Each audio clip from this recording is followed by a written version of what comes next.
Story was Bob Dalton's girl was always riding about how he had no ambition. Oh, you're nobody next to Jesse James, she'd say. Finally, the bastard took his brothers to Coffeyville just to shut her up. Right. It's always the woman's fault.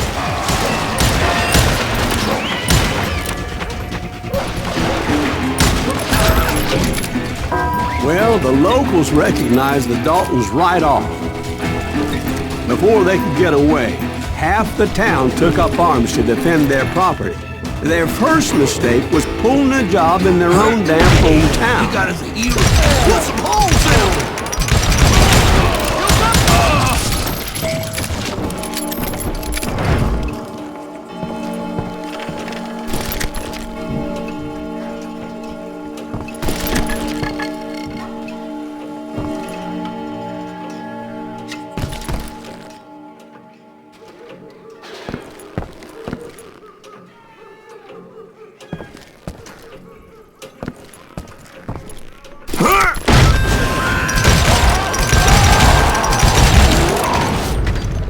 The brothers paid dearly for their stupidity, but everybody knows they had it coming. There's more to it than that.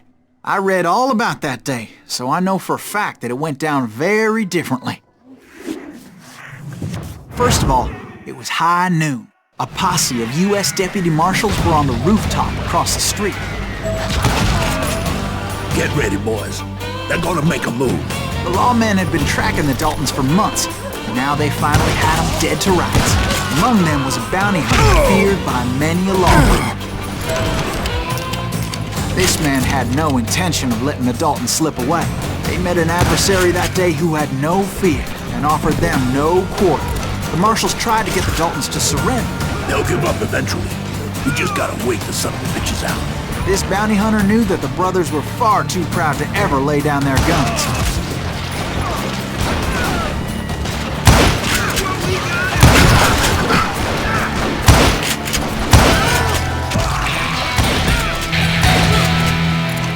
He went in there alone to confront those criminals.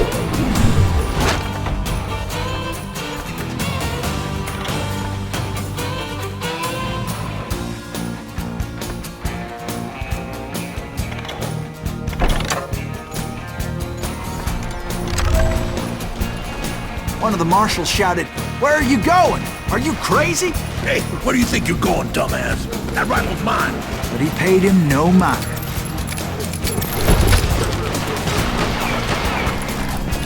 He saw a way to get around to the back of the bank. Then he figured out how to hit the Daltons from a direction they weren't expecting.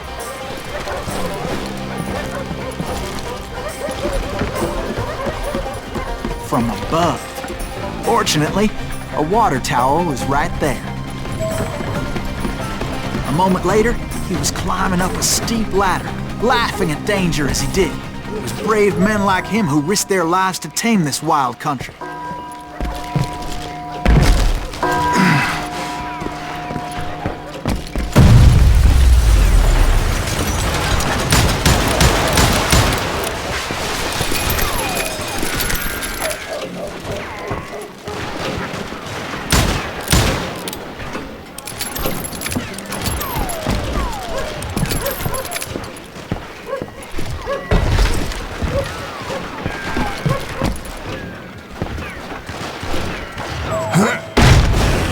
We've got company! Murderer! Heroic men like him, who did what other men couldn't or wouldn't to make this country free. Like Jim Bowie and Davy Crockett, who died defending the Alamo. Is that Silas Green? Son of a bitch!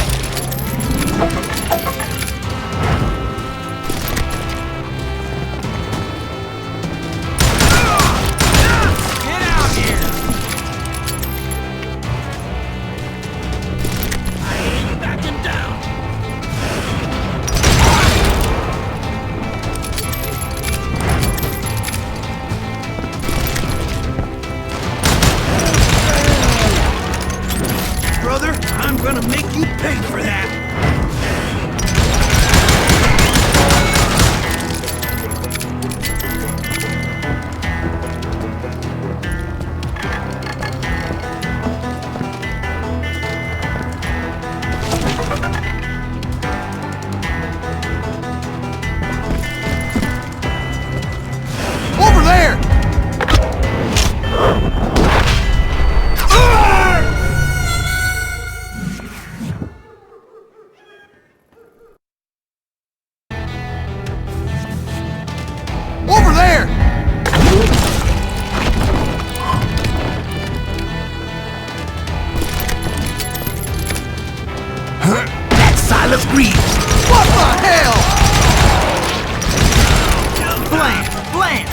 came away victorious, taking down those thieving Daltons.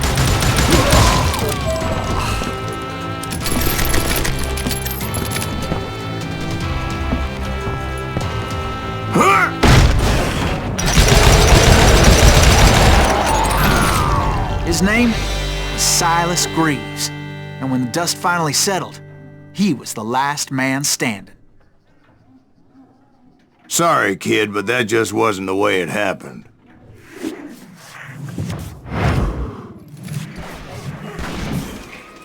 It was early evening, not high noon.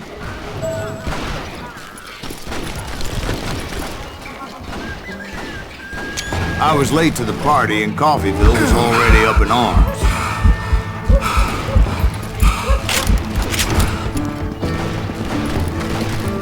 The Daltons blew up a safe and were all set to hightail it out of there.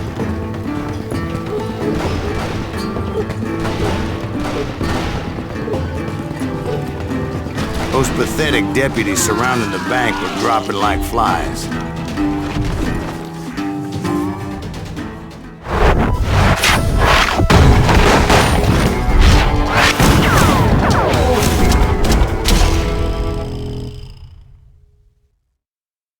I had been tracking those jokers for months, waiting for them to do something reckless. And finally, they did. Those stupid bastards decided to rob 2 banks at the same time in the same town where everybody knew them. But they still had friends in Coffeyville.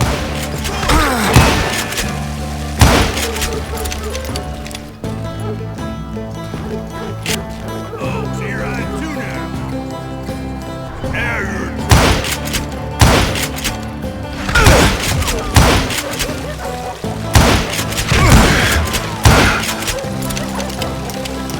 You can't get me.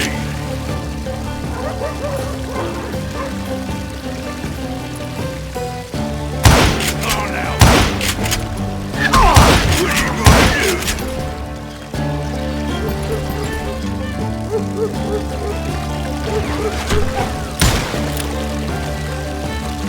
Shoot, I dare you. Death is too good for 'em.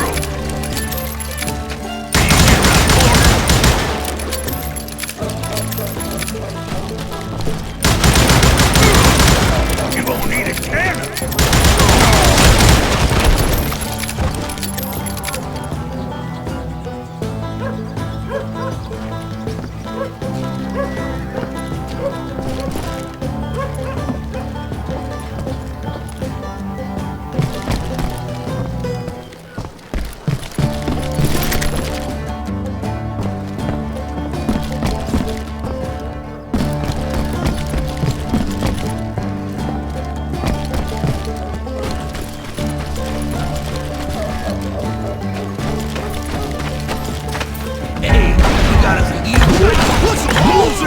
And those friends came after me like a pack of wild dogs, tooth and nail. They were coming at me from all directions. I caught sight of the Daltons running with the money and didn't want to lose them. The problem was, they knew the town better than I did. And to top it off, I found myself in the middle of another shootout entirely. Did the Daltons hold up in somebody's house? No, it was the Smiths, I believe. They were cousins of the Daltons, and they were shooting at the Browns, who were shooting at the Daltons, which wasn't any surprise, as those 2 families have been feuding forever. And since the Joneses are related to the Browns, they shot at the Smiths, pissing off the Heimhoffers, whose daughter recently married. Well, bullets were flying every which way as all the old feuds in Kansas caught fire all at once. There was a hell of a lot of pissed off people in Coffeyville that day. But that's just the way life is sometimes. Shit happens.